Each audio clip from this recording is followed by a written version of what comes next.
Pre nás to bol ťažký zápas, v Mikuláši sa vždy hrá ťažko a myslím, že domáci hrali veľmi dobre. My sme mali trošku taký výpadok aj herný, tým, že sme týždeň nehrali, vrátili sa nám po zranení aj nejakí noví hráči, takže chvíľu nám trvalo, kým sme sa do toho dostali. Hovorím, ťažký zápas, domáci boli nebezpeční až do konca, ten zápas bol vyrovnaný. My sme dávali góly z predbránkového priestoru, kde sme sa chceli tlačiť počas celého zápasu, ale pre nás sú dôležité body,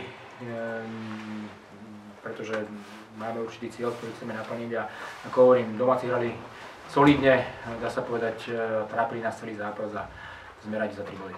Odohrali sme kvalitný zápas proti silnému súperovi. Chlapci ukázali bojovnosť, nasadenie, osobnú statočnosť.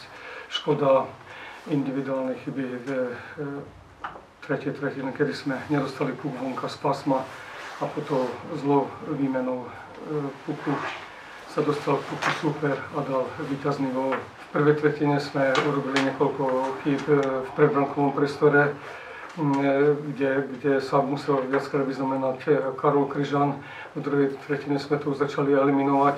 Ten priestor sme si pomerne dobre prikrývali.